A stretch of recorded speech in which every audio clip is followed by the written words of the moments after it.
Assalamualaikum warahmatullahi wabarakatuh. Perkenalkan, nama saya Kamelia Yusuf dari Universitas Mercubuana. Saya akan berpresentasi dengan judul Potensi Bahasa Indonesia Menjadi Bahasa ASEAN atau Perbara, Perhimpunan Bangsa Asia Tenggara. Yang pertama, latar belakang. Bahasa merupakan sebuah alat yang digunakan untuk dapat melakukan komunikasi. Bahasa sendiri berperan penting dalam kehidupan manusia di sebuah masyarakat. Hal ini dapat dilihat melalui bahasa yang digunakan sebagai alat untuk dapat menukar ide dan pemikiran antara orang yang satu dengan yang lainnya. Akan tetapi bahasa di dunia ini sangatlah banyak, yang berasal dari berbagai daerah maupun negara yang ada. Meskipun mulai terjadi pengurusan bahasa Indonesia, pemerintah tidak diam saja.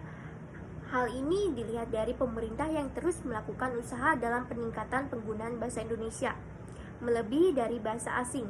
Penguatan bahasa ini sendiri direncanakan oleh Kemendikbud, di mana adalah suatu upaya agar dapat melestarikan dan juga menjaga identitas dari bangsa Indonesia, serta dilakukan demi untuk dapat merakit kebinekaan tidak hanya pada tingkat negeri saja, tetapi juga tingkat ASEAN.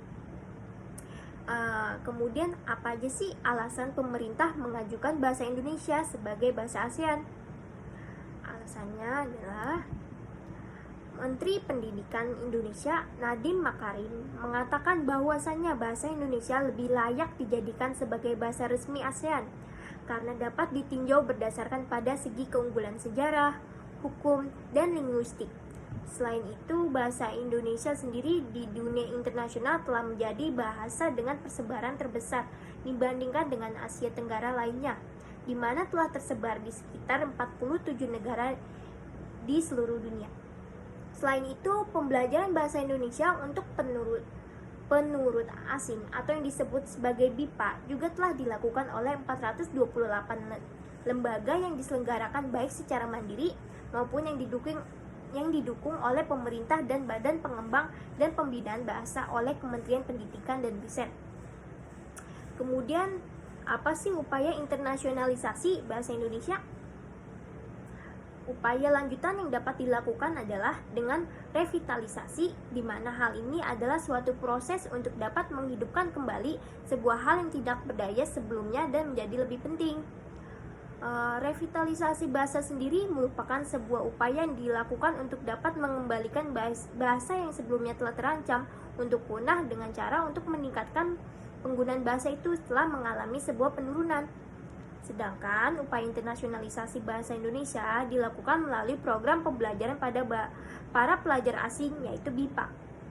Program BIPA sendiri diadakan untuk para negara asing atau masyarakat dari luar negeri yang memiliki ketertarikan pada Indonesia atau bahasa Indonesia.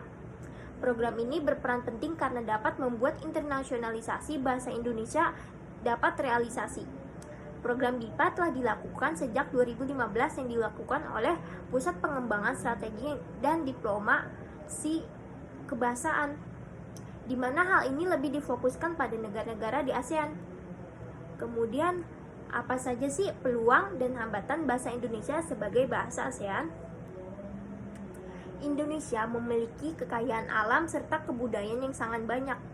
Hal tersebut akan menjadikan Indonesia berpotensi menjadi objek penelitian yang dapat dilakukan oleh mahasiswa asing, serta karena kekayaan dan keragaman ini juga dapat menarik berbagai wisatawan asing untuk dapat berkunjung ke Indonesia. Dari hal tersebut dapat dijadikan sebagai sebuah peluang agar para warga asing dapat mempelajari bahasa Indonesia. Bahasa Indonesia pada waktu sekarang telah dikembangkan melalui berbagai tahapan guna menyempurnakan bahasa Indonesia. Potensi Indonesia untuk dijadikan bahasa resmi yang dapat dijadikan sebagai bahasa resmi di ASEAN juga cukup tinggi loh. Hal tersebut dapat disebabkan karena Indonesia merupakan sebuah negara yang memiliki sifat umum dan juga berpotensi baik secara geopolitik maupun dari sumber daya alam dan sumber daya manusia yang sangatlah banyak, sehingga ini menjadikan Indonesia sebagai negara dengan potensi pada berbagai bidang. Selain itu, Indonesia juga adalah negara kepulauan dengan berbagai pulau yang dijuluki sebagai negara dengan 1000 pulau, sehingga memiliki banyak bahasa daerah. Selain itu, karena Indonesia berada pada wilayah yang strategis, maka banyak dari negara-negara maju yang mempunyai ketertarikan untuk dapat berinvestasi ke Indonesia. Maka ketika sebuah organisasi, tentunya ASEAN, membutuhkan sebuah bahasa resmi yang digunakan dalam pertemuan-pertemuan resmi para anggotanya. Bahasa Inggris merupakan bahasa internasional yang seringkali digunakan sekarang, akan tetapi bahasa Indonesia juga merupakan sebuah bahasa yang memiliki potensi untuk dapat dijadikan sebuah bahasa resmi di ASEAN. Hal ini juga dipengaruhi bahwasannya penduduk Indonesia yang merupakan penutur asli sangatlah banyak, yaitu sebesar 253 jiwa kurang lebih. Kemudian bahasa Indonesia juga dapat dikatakan memiliki potensi karena dapat dijadikan sebagai sebuah alat yang dapat menghubungkan antar warga MEA. Hal ini dikarenakan struktur bahasa Indonesia yang sederhana dan juga bahasa Indonesia sangatlah mudah untuk dipelajari. Hal ini dapat dicontohkan seperti halnya drama Korea yang membuat warga dari berbagai negara dunia yang lain tertarik untuk dapat mempelajari bahasa Korea. Kemudian, maka Indonesia tidak boleh meremehkan perfilman yang ada, tetapi haruslah menguatkan dan mengoptimalkan kualitas dari perfilman dan juga kebudayaan yang ada di Indonesia, di mana hal ini akan berpotensi secara tidak langsung yang dapat memberikan peluang untuk tersebarnya bahasa Indonesia. Sistem dari bahasa Indonesia yang sudah mapan dan dapat dilihat dari berbagai revisi yang telah dilakukan dalam penyempurnaan bahasa Indonesia, di mana faktor inilah yang menjadikan bahasa Indonesia berpotensi untuk dijadikan sebagai bahasa internasional. Selain itu, pada bahasa Indonesia tidak menggunakan huruf daerah satupun atau menggunakan huruf Latin yang dimana digunakan oleh banyak negara.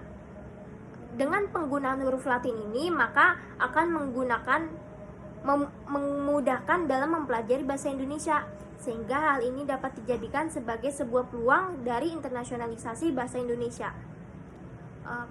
Jadi bahasa Indonesia dapat memiliki peluang yang sangat besar untuk dapat dijadikan sebagai bahasa resmi di ASEAN. Hal ini dapat ditinjau dari segi sejarah, linguistik, sistem, dan tata kebahasaan Indonesia yang sangatlah mudah untuk dipelajari. Selain itu, bahasa Indonesia juga telah diakui dan dipelajari secara internasional oleh banyak negara lainnya, sehingga hal ini akan meningkatkan peluang untuk bahasa Indonesia. Selain itu, berbagai upaya juga telah dilakukan demi menjaga kelestarian bahasa Indonesia yang sesuai dengan kaidah yang baik dan benar. Selain itu, hal ini dilakukan agar bahasa Indonesia tidak rusak oleh generasi sekarang. Pemerintah juga mengupayakan agar bahasa Indonesia diakui secara internasional melalui program BIPA. Banyak sekali potensi bahasa Indonesia untuk dapat dijadikan sebagai bahasa resmi ASEAN. Akan tetapi, selain itu, bahasa Indonesia juga mengalami hambatan dari negara tetangga, utamanya Malaysia, yang ingin juga menjadikan bahasa nasional mereka, bahasa Melayu, sebagai bahasa resmi ASEAN. Dan saran saya adalah, menurut saya pentingnya pemerintah melakukan pemetaan terhadap bahasa daerah yang bisa diserap ke bahasa Indonesia dan penyiapan guru dan tenaga pendidikan di bidang bahasa. Ini juga memerlukan apresiasi, misalnya terhadap guru berprestasi di bidang bahasa Indonesia. Kemudian sangat penting juga masyarakat Indonesia harus bagus berbahasa Indonesianya, karena itu merupakan kuncinya pada kecintaan bahasa yang harus kita tunjukkan ke negara lain. Mungkin sekian presentasi dari saya. Wassalamualaikum warahmatullahi wabarakatuh.